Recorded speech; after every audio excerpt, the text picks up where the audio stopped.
What's up, y'all? Good Monday to you. Not my favorite day. I'm gonna do a bunch of little stories. I'm gonna start out with kind of like a week wrap up. Well, not really a weekly wrap up, but just a wrap up of some stories around Michigan. You got this coming out of the. You always got to give shouts out to the local publications, the local writers of any kind of news when it comes to marijuana, because there's never enough of that. You know, you have your High Times and you have your whatever. These days, there's a lot of sources on the internet, so you can't go wrong there. You just Google something. If you Google marijuana news, that's usually how I get mine. Or cannabis news, or medical marijuana news, medical cannabis news. They all get more results. What we have here is Michigan Medical Marijuana Report. Great publication. I believe they're in their 6th year or so, or more. They've been around for a while, and I think it says in this issue. So they're awesome. They're one of the only people to report on the jaywalk in Philly. I was there for a couple of those jaywalks. I didn't go to the actual one at City Hall. Well, we were at a Bernie march at City Hall when it was going down, so we seen the 2 joints going by, 51-foot joints. 3.5 miles they marched it from City Hall to Wells Fargo Center. I know that march. I don't know if we ever actually did the full march. We started and then we finished one, and then we were in there for a minute, and it was fun. Well, the quote from the people with the 51-foot joint: Mary Beth D. Gray, one of the few topless activists with marijuana pasties, told CBS News, "We're here to let the DNC know that we want them to legalize cannabis federally, and we want it descheduled, not rescheduled. It's a plant, and you don't have to try if you don't want to, but everybody should have the right to access as a first resort, not a last resort. The right to access."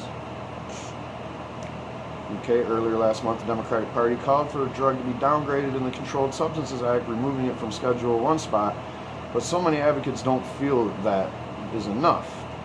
Another activist, Dana Beal, explained their protest: "We want to see people go from a mostly alcohol and tobacco world to a mostly marijuana world. Cheers." That's what I want to see, even in my own world. All right. Large bust in New York. And then back to the local news here. What happened there?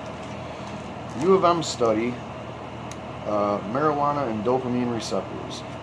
In Ann Arbor, U of M is studying this thing about how marijuana may reduce the response from the reward area of the brain.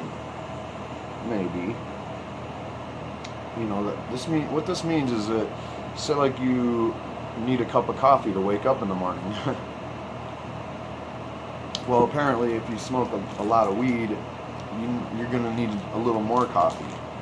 Or, I mean, the only way that this thing works is if they're talking about weed specifically. So if you smoke weed, the next day you might need more weed, or I don't know, maybe the next time you smoke it. It's the reward system in the brain is basically where these dopamine receptors are, that when you do something, anything, you can run too fast and it'll give you a head rush, or you can do certain drugs that release more amounts of dopamine, like, anything where you're saying a massive amount of dopamine, like a heroin or something like that, or like crack or meth or something.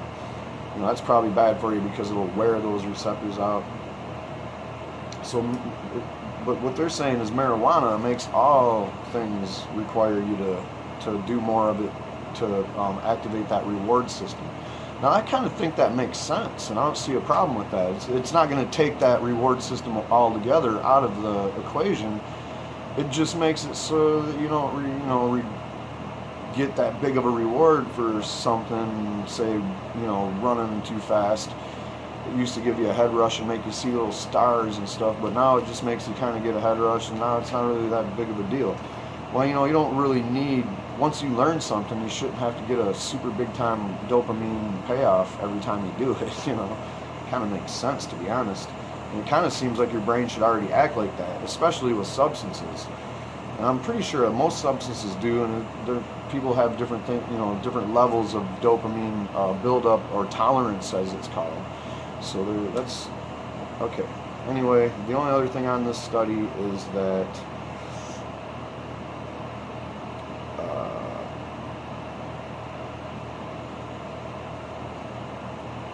they're just trying to figure out these substances on the brain, but also in the very end they had concluded that there's a low chance of harm connected with marijuana use. And this is still talking about the brain.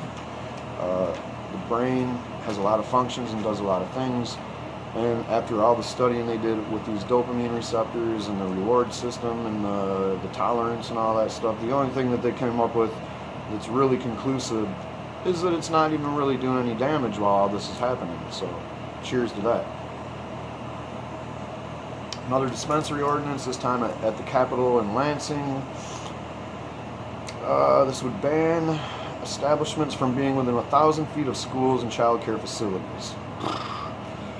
Why? I mean, what's the big deal? And 1,000 feet, that's excessive. Like, that blankets out the whole area. We got child care facilities and schools, and then there's other places probably that already were on some kind of ordinance or a state law. Not sure. Thought schools and child care facilities was something they amended before, but apparently they just said, hey, you guys got to do this yourselves. They also have this new thing where if you do fall into the category of, yeah, you can have a dispensary here, well, now we have registration fees or application fees. Every application must be submitted first to the city clerk's office with a $5,000 fee, with a $10,000 annual fee if the license is approved, as well as an additional $10,000 fee if a renewal is needed.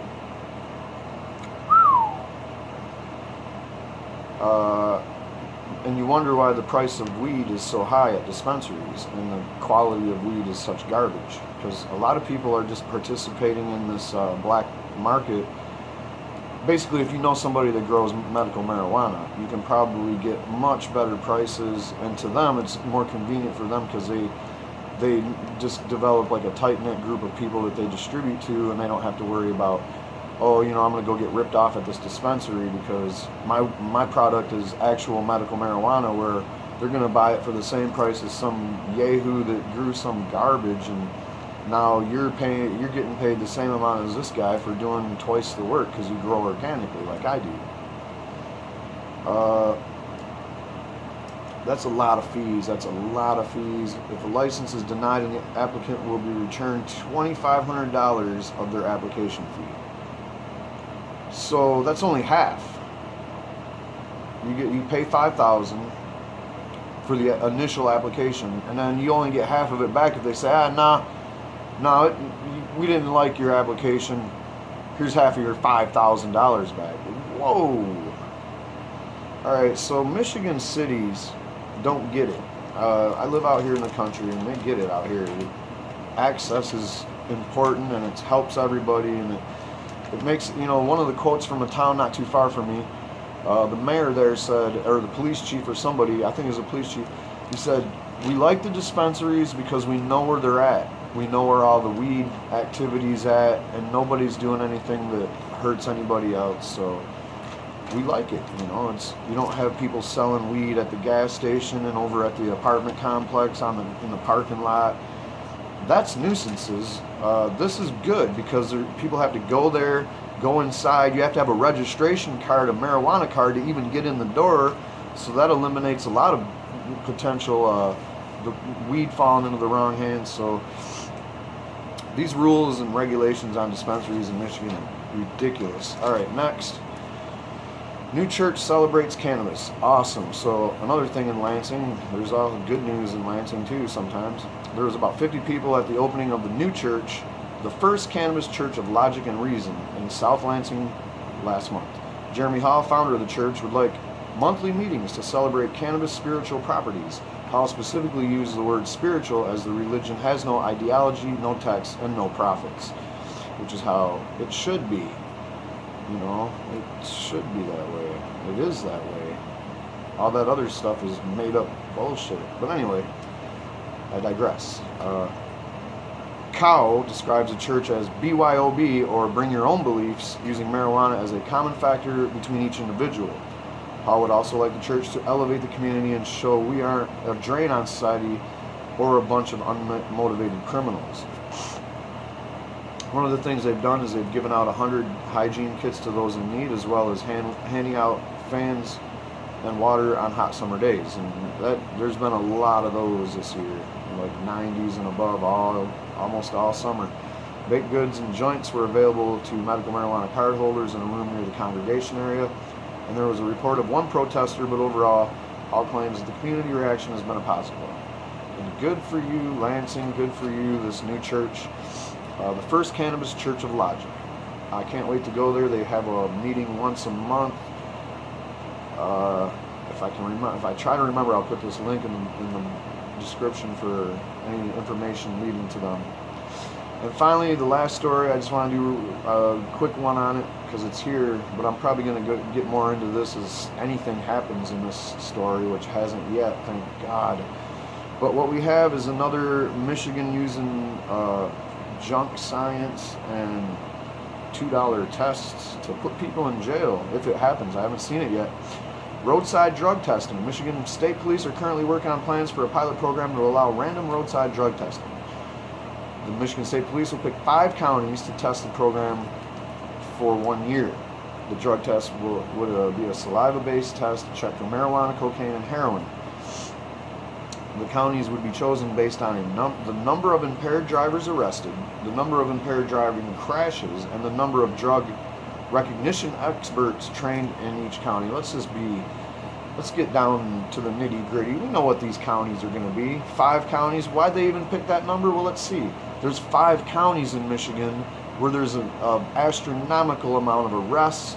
There's a lot of drunk driving accidents and a lot of drunk driving in general. So if you use impaired driving, which is people doing narcotics or getting caught outright smoking weed while driving, then these counties would probably apply too. But you're talking about Grand Traverse County, I guarantee you Wayne County, I guarantee you Oakland County, I guarantee you Genesee County. And who would the last one be? Probably whatever that one were.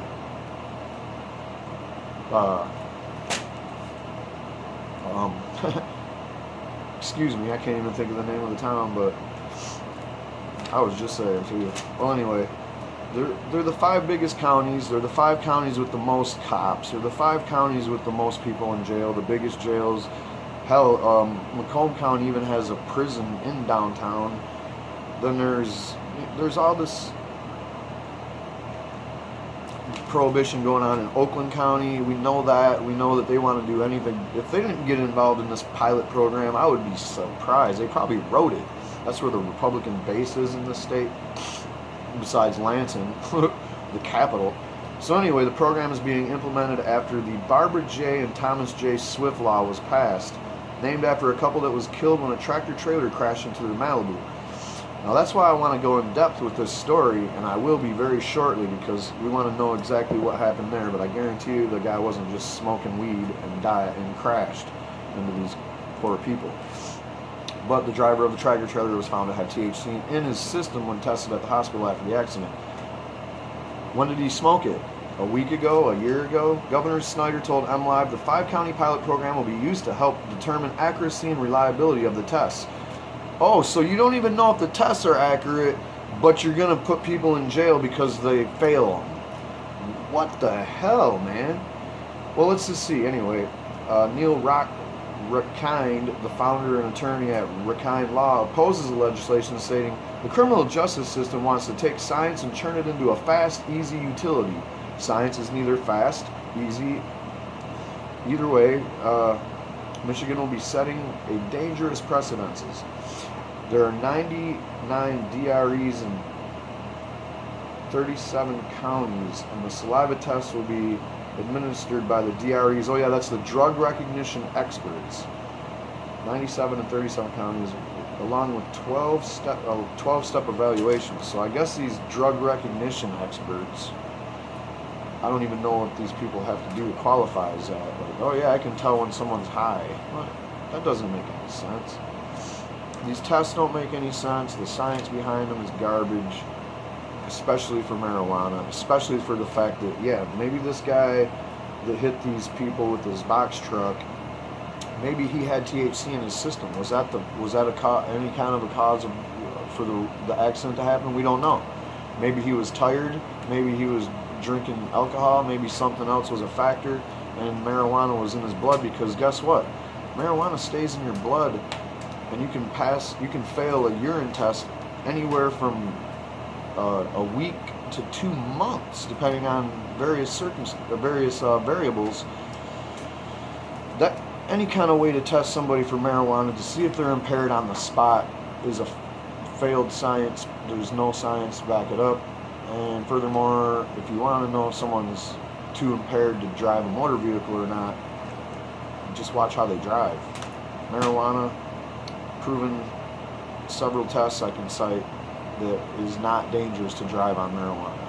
Even if you're an inexperienced marijuana user and smoking in a large amount of marijuana, you still are going to err on the side of caution, and probably look a little bit too cautious but not be dangerous. Alright, I'm going to end this Michigan wrap up and wrap that up.